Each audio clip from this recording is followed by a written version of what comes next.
The door was supposed to be locked.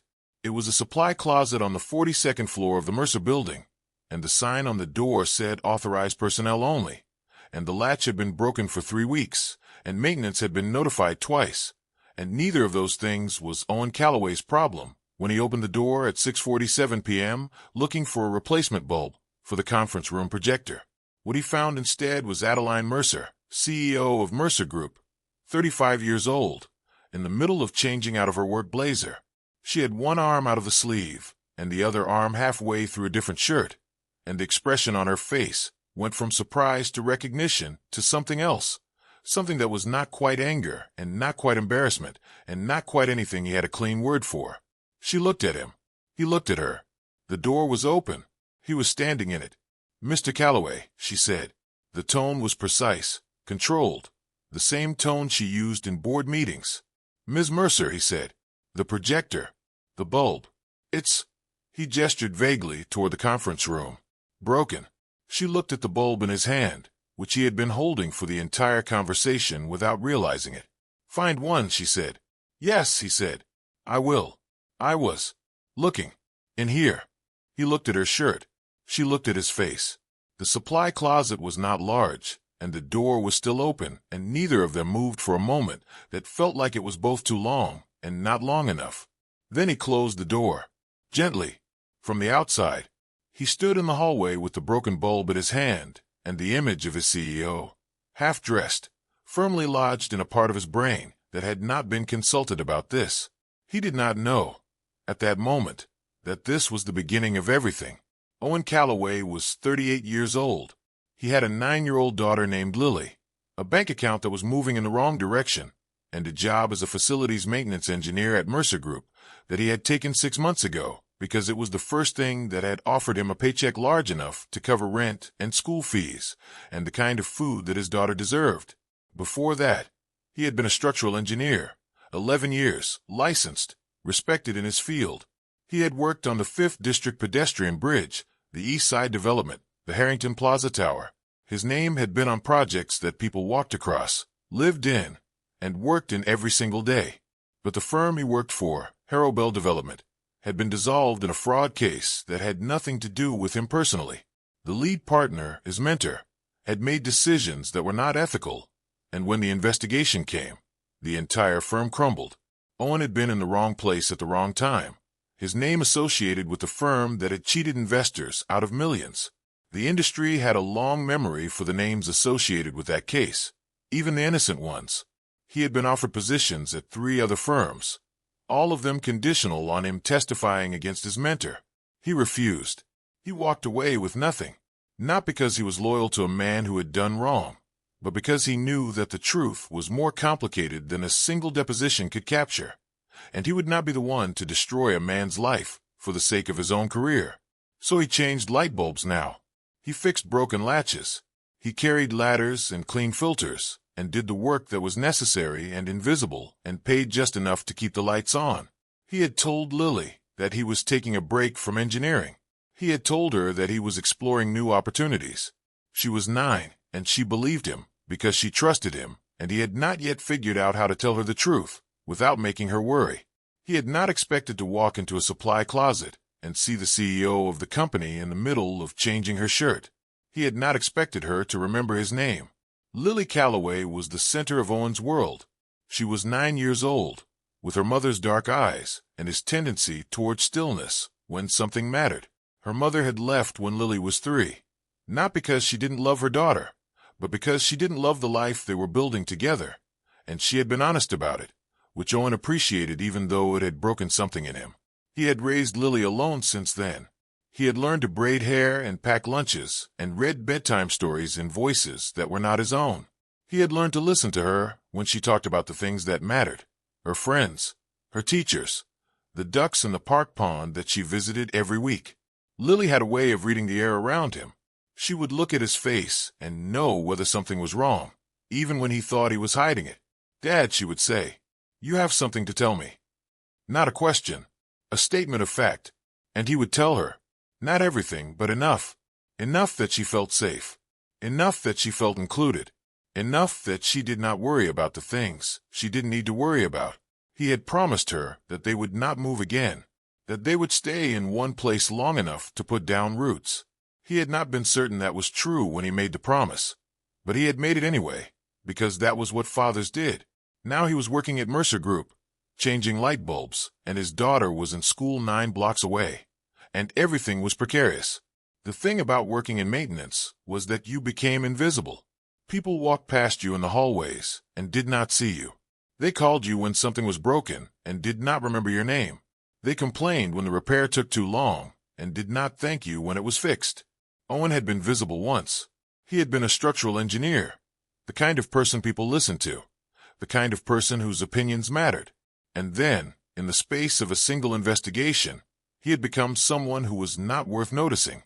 He had not realized how much that invisibility weighed on him until the day Adeline Mercer said his name in a supply closet. Mr. Calloway. She remembered him. She knew who he was. He had not expected that to matter. But it mattered. It mattered more than he could explain. The second time happened the next morning. He was in the break room on the 32nd floor, drinking coffee and reviewing his schedule, when Adeline Mercer walked in. She was wearing the shirt she had been changing into, dark gray, simple, professional, and she looked at him with the same direct assessment she had used in the supply closet, but this time it was different. This time it was not surprise. "Mr. Calloway," she said.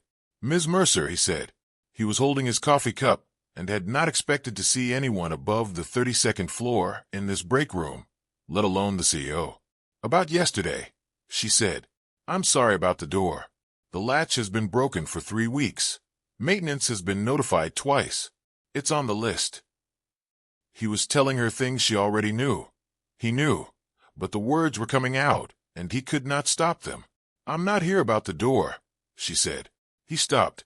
She walked to the coffee machine. She poured herself a cup. She did it the way she did everything, with efficiency, with precision, with the composed attention of someone who had not been discomposed by much in her adult life. "You were a structural engineer," she said. "Not a question." "Yes. 11 years. Licensed. Worked on the 5th District Pedestrian Bridge, the East Side Development, the Harrington Plaza Tower. And then you were on the wrong side of a fraud case that should never have touched you." He looked at her. "You did your research." "I did research on everyone who works in this building," she said. "You happen to have stood out. Because of the fraud case." "Because of what you did before the fraud case," she said. "And because the night you left Harrowbell, you had an offer from 3 other firms. You turned them down." I asked why. He was quiet. "You turned them down," she continued, "because the lead partner at Harrowbell was your mentor. Because he was 63 years old, and his wife was ill, and he had nowhere else to go. And you knew that if you walked to one of those other firms with information about what had actually happened, he would have been ruined. You chose to take nothing, rather than take a position that required you to testify against him." He looked at the coffee machine. "How did you know that?" "I asked the right people," she said, "and I read the deposition you refused to give." He turned his coffee cup. The world, which had felt small and limited for 6 months, suddenly felt like it had opened a door he had not seen. "Why are you telling me this?" he said. "Because I have an opening on my executive team," she said. "Infrastructure planning. It's the intersection of structural engineering and business strategy. It requires someone who can read a building and read a room. Someone who has the ethical compass not to take the easy path when the hard path was the right one." He looked at her. "You're offering me a job." "I'm offering you an interview," she said. "What you do with it is your business." Later, Owen would think about what it must have taken for Adeline to find out those details about him. She had asked people he had not spoken to in years. She had requested files that were not public. She had read a deposition he had never given, because the investigators had written a summary of his refusal, and she had obtained it. She had not just done research on him. She had done the kind of research that required persistence, the kind of research that required her to believe that finding out the truth was worth the effort. She had seen something in him that he had forgotten was there. He spent the weekend thinking about her offer. He sat in the park with Lily and watched the ducks. He cooked pasta for dinner. He lay awake at night and thought about what it would mean to say yes. If he said yes, he would be leaving the job that was safe and predictable and invisible. He would be stepping back into a world that had rejected him. He would be taking a risk, not just on himself, but on his daughter. If it did not work out, he would not just be failing himself, he would be failing her. But if he said no, he would be staying in the supply closet for the rest of his life. On Sunday night, he made his decision. "I'm going to take it," he told Lily. She looked at him with her dark eyes. "What changed?" "I met someone who sees me," he said, "and I realized that I want to see myself that way too." Lily nodded. That was enough for her. The interview was on the 43rd floor, the corner office, the same office where she sat, and the same desk where she had her folder and her pen and a glass of water on each side that had been placed there before he arrived. He was in a suit that he had not worn in 2 years. He had bought it for the Harrow Bell interview, the one before he got the job that had ended so badly, and it still fit. "Mr. Calloway," she said. "Ms. Mercer," she said. She had a folder open. He assumed it was his file, the research she had done, the same research that had unearthed his refusal to testify, his 11 years, his ethical compass. "I don't want to know about your engineering expertise," she said. "I've read your file. I know what you know." "Then what do you want to know?" "I want to know about the supply closet," she said. He looked at her. "Yesterday," she said, "you walked in on me in a vulnerable moment. You closed the door. You did not mention it again. You did not tell anyone. You did not apologize in a way that suggested you felt you had witnessed something shameful." She paused. "I want to know why." He was quiet for a moment.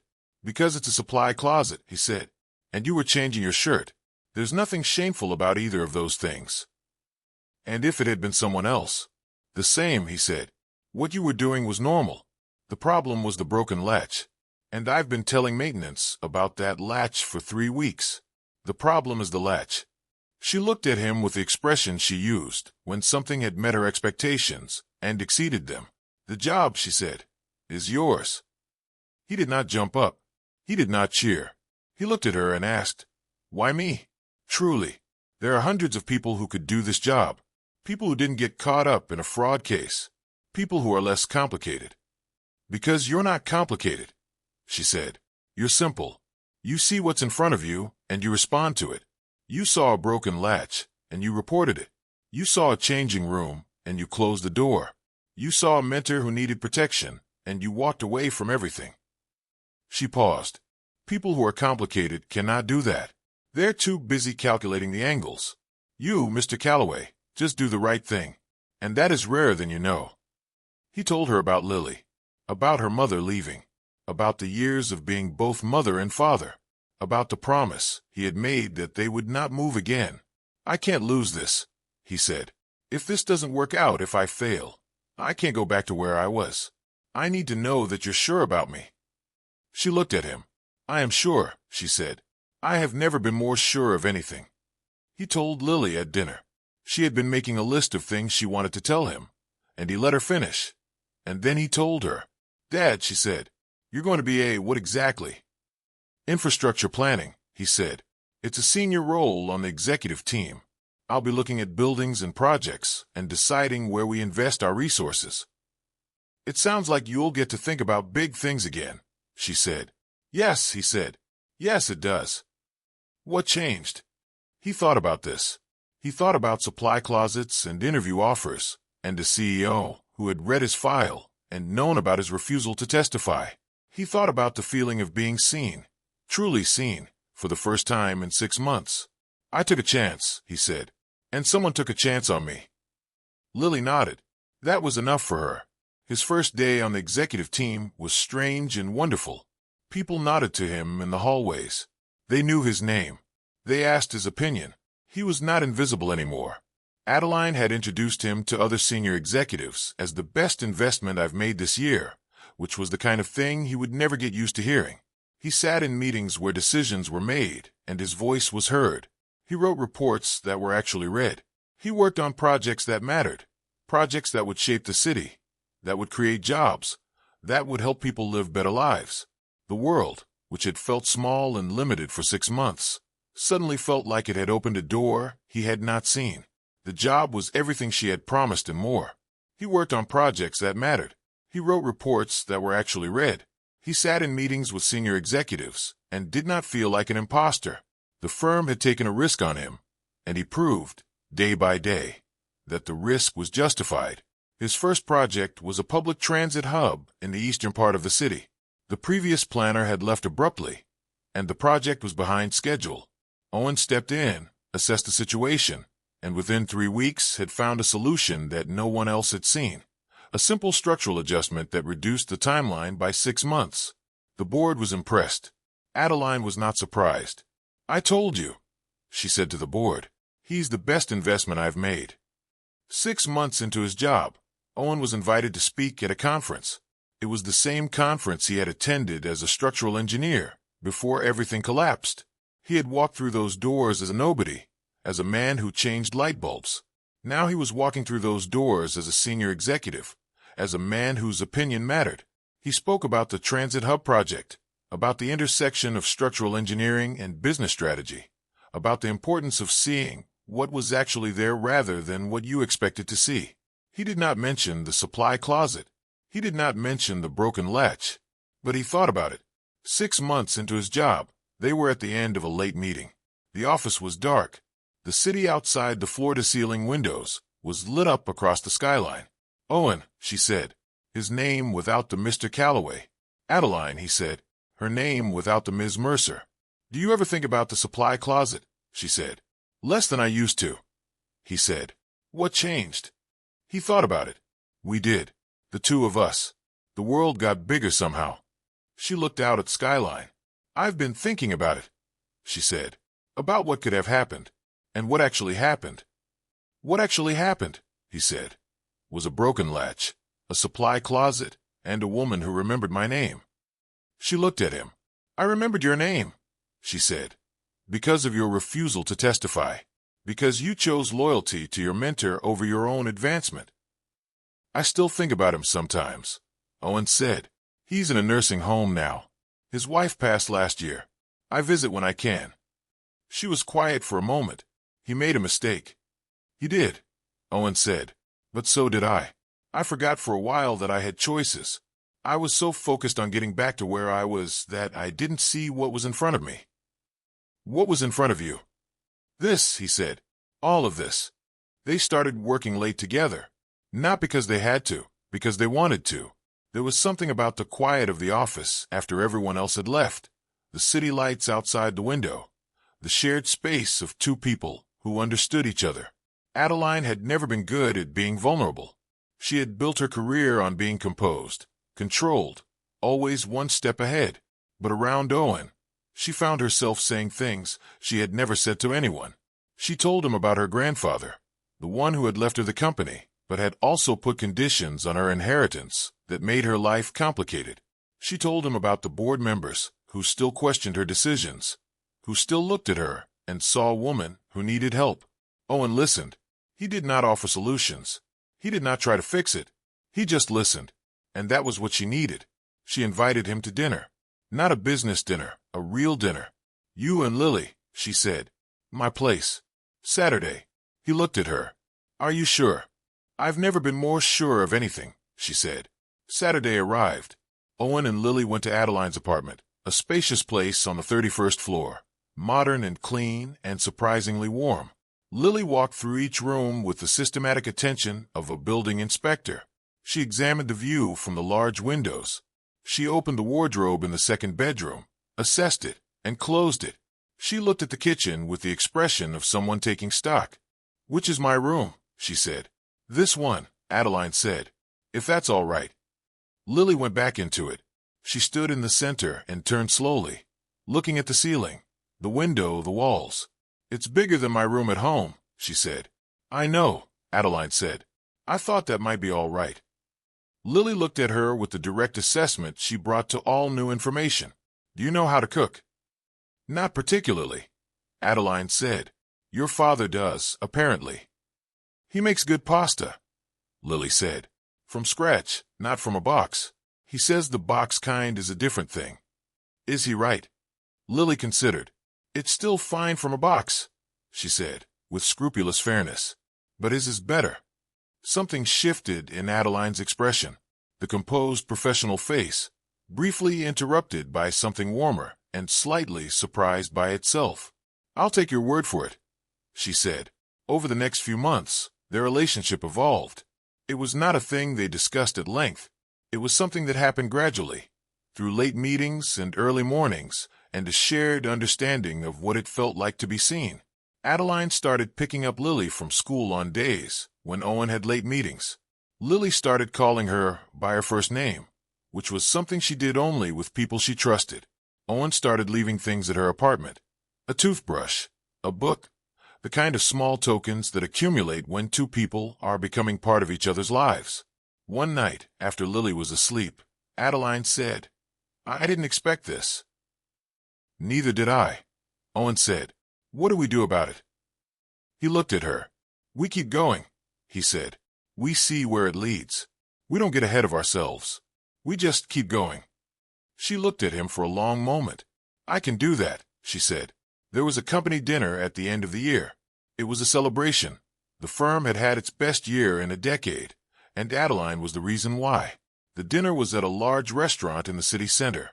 There were speeches and toasts, and the kind of warm glow that comes from a group of people who have worked hard and succeeded together. At the dinner, someone asked Adeline, their CEO, whether she had ever had a moment that changed everything. She had looked at Owen across the table. "Once," she said, "I was changing my shirt, and a man walked in." Owen looked at her. "A man walked in," she continued, "and he saw a supply closet, and he closed the door, and he never told a soul." The room was quiet. No one knew what she was talking about, but they could feel the weight of it. Owen smiled. She smiled back. The world, which had once seemed so small, was now impossibly large. And it was all because of a broken latch, a supply closet, and the moment when he opened the door. Later that night, Owen gave a speech. He talked about the importance of seeing people. Not just the people in the boardroom, but the people in the supply closets. Not just the people who made decisions, but the people who carried ladders and fixed broken latches and did the work that was necessary and invisible. "You never know who is going to be the person that changes your life," he said. "You never know who is going to walk through a door when you least expect it." He looked at Adeline. "I walked through a door," he said, "and I found something I wasn't looking for." After the dinner, they walked out onto the street. The night was cold and clear, and the city was alive around them. "Thank you," Owen said. "For what?" "For seeing me," he said. "For giving me a chance. For not letting me stay invisible." She looked at him. "You were never invisible," she said. "You just didn't know how to be seen." Not everyone was happy about their relationship. The board, which had been supportive of Owen's hiring, was less supportive of his relationship with the CEO. There were questions about conflicts of interest. There were conversations about propriety. There were people who thought that the CEO should not be dating a subordinate. Owen heard the whispers. "You are putting her in a difficult position," someone said to him. "She has to choose between you and the company." He thought about that for a long time. He talked to Adeline about it. "If this is a problem," he said, "I can leave. I can find another job. I don't want to be the reason you lose everything." She looked at him. "You're not," she said. "I built this company. I can build another one, but I can't build another you." They decided to go public, not with a press release, not with a formal announcement, just by being open about what was happening. Adeline stood in front of the board and said, "I am in a relationship with Owen Calloway. It began after I hired him. It has not affected his work. It will not affect my work. If you have a problem with that, you can address it with me directly." There was silence, and then, one by one, the board members nodded. They had expected a scandal. What they got was a CEO who was more focused, more effective, more present than she had ever been. Owen visited his mentor in the nursing home. He sat beside the bed and told him everything, about Adeline, about the job, about the supply closet. "I made a mistake," the mentor said. "We all make mistakes," Owen said. "But you walked away from everything because of me." "I walked away because I wanted to be able to look at myself in the mirror," Owen said. "And I can. That's what matters." A year after he started, Owen was promoted again. He was now the head of infrastructure planning, one of the most senior roles in the company. He had a team of 20 people reporting to him. He was making decisions that would shape the city for decades. Adeline was in the front row when they announced it. She was not smiling. She was beyond smiling. She was glowing. "Mr. Calloway," she said when he walked past her. "Well done, Ms. Mercer," he said. "I couldn't have done it without you." He and Adeline bought a house together. It was a small house, not a mansion. It had a garden in the back and a kitchen that was big enough for 3 people to cook in. It had a room for Lily and a room for them and a room that could be an office. Lily picked out the house. She walked through each room with the systematic attention she brought to everything, and she said, "This one." "Why?" Owen asked. "Because the windows are big enough for the light," she said. "And the kitchen is close to the dining room. And the garden is big enough for a dog." Adeline looked at Owen. He looked at Adeline. A dog. It was the first time Lily had mentioned a dog. "Okay," Adeline said. "A dog. But we research it first. We find the right breed. We make sure the garden is suitable." Lily nodded. That was enough for her. They got married on a Saturday, a year and a half after the supply closet moment. It was a small wedding. No board members, no reporters, no photographers. Just them and Lily and a few close friends. Lily was the flower girl. She took her job seriously, practicing her walk down the aisle dozens of times. Owen stood at the front of the room and watched his daughter scatter petals. He watched Adeline walk toward him. He thought about the supply closet. He thought about the broken latch. He thought about the moment when he had opened a door and seen his CEO changing a shirt and discovered a connection that would change his life forever. "Hello," Adeline said when she reached him. "Hello," he said. "This is not what I expected when I hired you," she said. "Me neither," he said. "But I'm glad it happened." "Me too," she said. Their first year of marriage was not perfect. It was not a fairy tale. It was real, messy and complicated and full of the kind of challenges that come from 2 people trying to build a life together while also building a company, raising a child, and navigating the world. There were late nights. There were arguments. There were times when they looked at each other and wondered how they had ended up here. But there were also mornings. Mornings when the sun came to the kitchen windows and Adeline was making coffee and Lily was talking about her dreams and Owen was cooking pancakes and everything felt exactly right. Lily's adjustment. Lily adjusted well. She had been cautious at first, careful about trusting Adeline, careful about giving her heart away. But over time, she had learned to trust her. She had learned that Adeline would show up for the school presentations and the parent-teacher conferences and the moments that mattered. She started calling Adeline Mom, without planning to. It happened at a school event. Owen was at the back of the room, and Adeline was in the front row, and Lily was on stage giving a presentation about river systems. She looked out at the audience and found Owen in the 3rd row and Adeline in the 1st row, and she said, "That's my mom." Owen heard it. Adeline heard it. Everyone in the room heard it. After the presentation, Lily found them outside. "I called you Mom," she said to Adeline. "You did," Adeline said. "Is that okay?" Adeline looked at her for a long moment. "It's more than okay," she said. "It's perfect." One night, after Lily was asleep, Owen and Adeline sat on the porch of their house. The stars were out. The city was quiet. "What do you think would have happened if I'd never walked into that supply closet?" Owen said, "I think someone else would have changed the light bulb," she said, "and I would have found another reason to notice you." Really, she said. "You were always going to be noticed, Owen. It was just a matter of time." He looked at her. "I don't believe that," he said, "but I'm glad you do." 5 years later, the supply closet door was still fixed. It had been fixed a week after the incident. Owen had personally written the work order and made sure the maintenance team knew how important it was. The latch worked. The door locked. No one would ever walk in on anyone else changing ever again. But Owen Calloway had, in the years since he had opened that door, become the head of infrastructure planning at Mercer Group. He had spoken at conferences. He had been profiled in a trade publication. His daughter Lily had a savings account with real money in it and had stopped asking whether they were going to move again. Adeline Mercer had, in the same year, stopped being his CEO and started being his partner. The company had grown. The board had accepted their relationship. The world, which had once seemed so small, was now impossibly large. On their 5th anniversary, Owen and Adeline went back to the restaurant where they had the first company dinner. the one where she had told the story about the supply closet.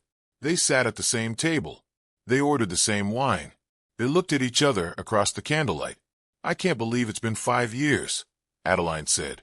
"I can't believe we're still here." Owen said, "Where else would we be?" He laughed. "I don't know, but I'm glad we're here." After dinner, they walked through the city.